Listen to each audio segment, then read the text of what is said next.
వశీకరణ ఒక మనిషిని ఆకట్టుకుంటుందా? నిజంగానేనా? అసలు ఎవరికి చేస్తారు వశీకరణ? మామూలుగా వశీకరణ అనేది ఏంటంటే ఒకరి మనసును ఆకర్షించగలగటం. ఇప్పుడు అబ్బాయిలు అమ్మాయిలు ప్రేమిస్తున్నప్పుడు రోజా పూలు ఇస్తారు, చాక్లెట్స్, మంచి మంచి బట్టలు ఇస్తారు. ఎందుకు ఇస్తారు? ఇంప్రెస్ చేయడానికి. వశీకరణ అంటే ఇంప్రెస్ చేయటం, తిప్పుకోవటం. ఇప్పుడు ఆ పూలు ఇవ్వటం కూడా తంత్రమే కదా. తంత్రం అంటే యాక్టివిటీ, అంటే ఆడ తంత్రి పూజ చేసినట్టే కదా. సింపుల్ అంతే. తంత్రం అంటే అట్రాక్ట్ చేసుకోవటం. ఒక మనిషిని అట్రాక్ట్ చేసుకోవడానికి కొన్ని మంత్రాల ద్వారా అట్రాక్ట్ చేయొచ్చు. తంత్రం అంటే వస్తువులు ఉపయోగించి అట్రాక్ట్ చేయటం. అమ్మాయికి బట్టలు కొనియటం, చాక్లెట్స్ కొనేయటం, పూలు ఇవ్వటం, ఇదంతా ప్రాక్టికల్.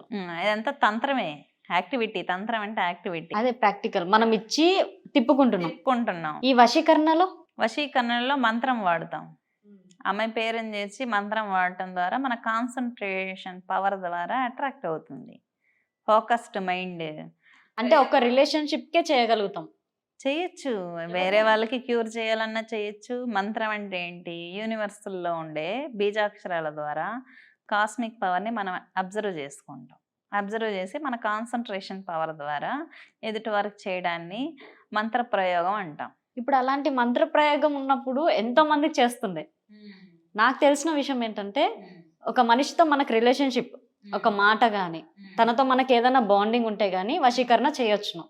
మిగతా అందరికి చేయాలంటే లోకమంతా మనమే ఆకట్టుకుంటుండే, లేదంటే సెలబ్రిటీలను కూడా మనమే ఆకట్టుకుంటుండే. చేయొచ్చును. పద్ధతులు ఉన్నాయి కదా. ఇప్పుడు ఎలా పొలిటికల్ లీడర్స్ యజ్ఞాలు నిర్వహించుకుంటూ ఉంటారు. అవును. దాదాపు ఒక రాష్ట్రానికి సంబంధించిన సీఎం, నేను చెప్పను కానీ, 1 సంవత్సరం పాటు యజ్ఞం నిర్వహించారు ఆగకుండా. చండీ యజ్ఞం. హోమాలు ఎందుకు చేస్తారు భారీ ఎత్తున అంటే లాట్ ఆఫ్ పీపుల్ని అట్రాక్ట్ చేసుకోవడం. ఇప్పుడు షట్కర్మలు అని ఉంటాయి దశమహావిద్యల్లో. వశీకరణ, స్తంభనం, ఉచ్చాటనం, మారడం, మోహనం అని. వశీకరణం అంటే ఆకర్షించుకోవడం. మంత్రం ద్వారా ఆకర్షించవచ్చు, మంత్రం ద్వారా మారణ ప్రయోగం చేసే వాళ్ళు ఉన్నారు, మంత్రం ద్వారా విడదీసేవచ్చు, మంత్రం ద్వారా ప్లేస్ నుంచి తరిమేయచ్చు. చాలా ఉన్నాయి. వీటిని షట్కర్మలు అంటాం దశమహావిద్యల్లో. దశమహావిద్యలు చేసినప్పుడు చాలా స్పీడ్గా వస్తాయి పవర్స్. అందుకే చెప్తా, ఎవరైనా ట్రై చేయండి, ప్రయత్నం చేయండి, దీక్షలు చేసుకొని మీకు ఎక్స్పీరియన్స్లు వస్తాయని. ఓకే. మనిషికి దిష్టి తాకుతుందా? దిష్టి తగులుతుందా అంటే, చిన్నపిల్లలు మీరు చూస్తూ ఉంటారు కదా, ముద్దుగా ఉంటారు. ఓ 10 మంది ఎత్తుకుంటే వాళ్ళు ఏడుస్తారు. ఎందుకు? నెగిటివ్ అబ్జర్వ్ అయిపోతుంది. ప్రతి చూపు అంత మంచిదై ఉండదన్నమాట. మీరు ఎక్కడైనా షాపింగ్కి వెళ్ళేసి వచ్చినప్పుడు ఒక రకమైన అనీజీనెస్ వస్తుంది. అబ్జర్వ్ చేశారా? అనీజీనెస్, చిరాగ్గా ఉంటుంది.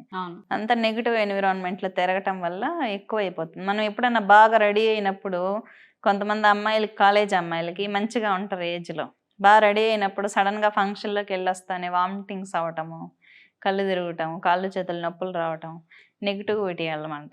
చాలామంది అందరి చూపులు మంచిగా ఉండవు. నెగిటివ్ దృష్టితో చిరాగ్గా, ఈ అమ్మాయి ఎంత బాగుంది చూడు అని అనుకున్నప్పుడు వాళ్ళు కుళ్ళుకుంటారు కదా. ఆ నెగిటివ్ ఎఫెక్ట్ అనేది పైన మంచిగా కుళ్ళుకుంటారు. ఈ జనరేషన్లో ఒక వ్యక్తికి మంచి చేస్తేనే యాక్సెప్ట్ చేయట్లా.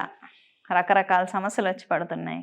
ఒకరి దానం ఇవ్వాలన్నా, ఒక యజ్ఞం చేయాలన్నా ఎవరు సపోర్టర్స్ లేరు. ఈరోజు నేను ఒక ట్రస్ట్ని స్థాపించి ప్రతి ఒక్కరికి యజ్ఞం నిర్వహిస్తున్నా, సేవ చేస్తున్నాను. మనకు సొసైటీ నుంచి ఏమైనా సపోర్ట్ ఉందా? ఎవరు సపోర్ట్ చేయరు. ఇంకా క్రిటిసైజ్ చేయడానికి, లాగటానికి, హింసించడానికి దారుణమైన కామెంట్స్ పెడుతూ ఉంటారు. నిజానికి నేను ఇంతవరకు ఎవరిని ఏమనింది లేదు, హర్ట్ చేసింది లేదు. నా వీడియోస్ కింద దారుణమైన కామెంట్స్ ఉంటాయి, నీకు భలే తెలుసా అని. మనం మంచి చేసినా ఇప్పుడు సొసైటీలో యాక్సెప్ట్ చేసే పరిస్థితి లేదు.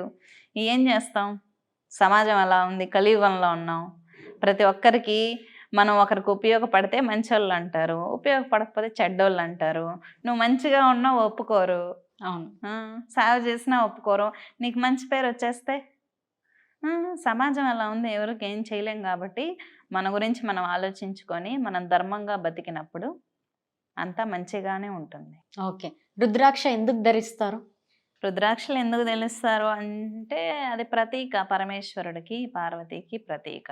శక్తి కోసం. రుద్రాక్షలో శివుడు ఉంటాడు. శివుని యొక్క అస్త్రువుల నుంచి రుద్రాక్ష జన్మించింది అని. రుద్రాక్ష పవిత్రమైంది కాబట్టి స్వామివారు నాతోనే ఉంటాడు అన్న ఒపీనియన్తో ధరిస్తూ ఉంటాం. వాటికి నియమాలు కూడా ఉంటాయి. లేదు పరమాత్మ స్థితిలో ఉన్నప్పుడు ఎవరైనా ధరించవచ్చు.